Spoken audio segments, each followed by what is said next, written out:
the traditions of many cultures, there is often a myth about the creation of the world through sound, singing, or music.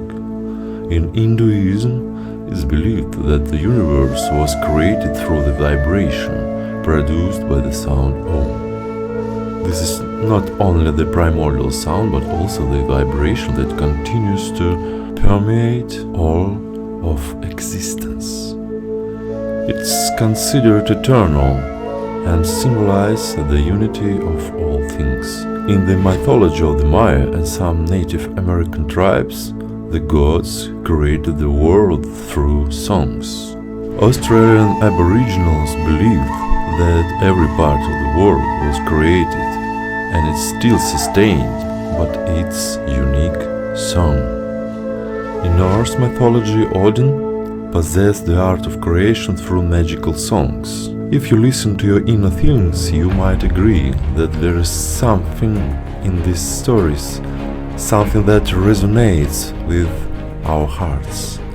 Music is a primal force of creation.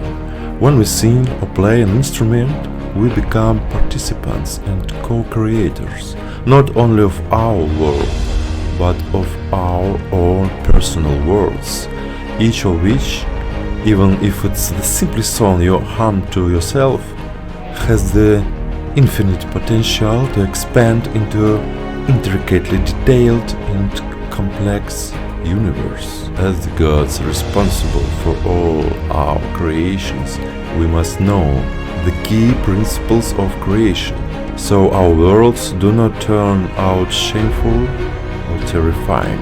Let's start with the most fundamental, rhythm and intervals. If we look closely, music doesn't consist of notes. Music consists of the spaces between them, intervals and rhythm. Intervals are the difference in pitch between two sounds. This sound is lower, that one is higher. Rhythm is the temporal organization of sounds, the dance of sound and silence, the pattern of temporal flow. These are the building blocks for all music. Just as colors form images in our minds, nucleotides create DNA and the diversity of life on Earth, numbers create mathematics in space, and letters of the alphabet create words, phrases, and literary words. Rhythm and intervals make music so influential on our emotions and state of mind, and so endlessly diverse. You've probably heard of the three pillars of music: melody, harmony, and rhythm. But if you look deeper, melody and harmony are just rhythm plus intervals.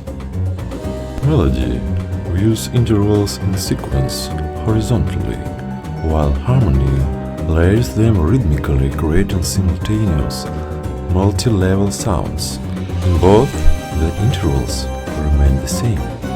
Let's start with intervals. The first interval is the unison. This is an interval of zero distance. There is nothing more fundamental. Sing or play any single note, any sound, and repeat it. Or play in unison with another instrument.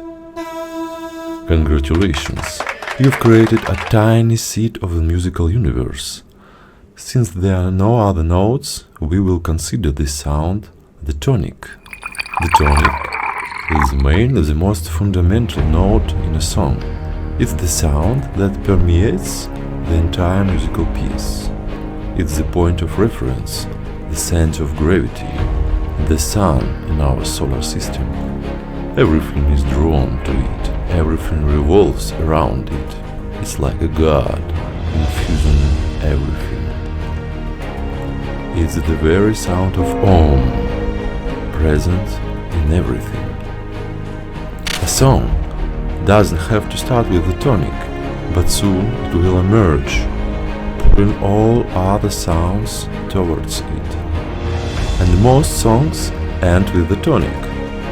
It's like wrapping everything up and reminding us who's been in charge all along.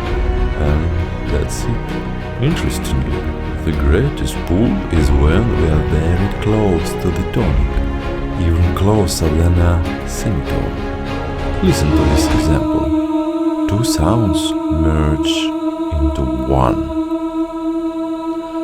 You may have heard this in guitar solos. It's called a unison bend, and it deeply affects us. The unison, the same note as the tonic, is the only interval equal to zero.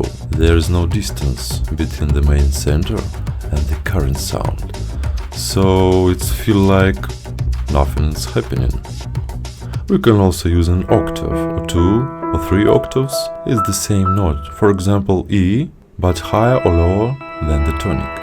You can hear that the new note is like a mini clone of the tonic, or in the case of a lower octave, it's a larger bass of the tonic, but it exactly and recursively repeats the tonic. It's the same message, but on a different scale. We don't get any new information except for an expansion of scope. Here, due to the scarcity of sound palette, rhythm plays a critical role, and of course, timbre. Instruments with sympathetic strings like the sitar double and triple the fundamental tone through the addition of unisons and octaves, giving it more volume and resonance in space. A good exercise for musical concentration is to play just one note for as long as you can, focusing solely on it. This way, you will deeply understand not only the unison interval, but with enough focus and effort, you'll grasp the essence of music through that single note. But music would simply be hip-hop or Buddhist mantras if there were no other intervals. More on that in the next videos. Music is not just sounds and rhythms, it's an act of creation, much like the creation of the universe. Each interval, from unison to the most complex dissonances, is a step on the path to building a unique sound world. We, as creators, stand at the center of this process. From the simplest sound, like the tonic that permeates all things, to complex harmonic structures, like a cosmos expanding infinitely. When you play a note or sing a melody, you are not just a performer, but a co-creator of the universe. Your music reflects the very laws of the cosmos. Start small, with one sound, and let it grow. In this simple act lies the infinite potential of creation.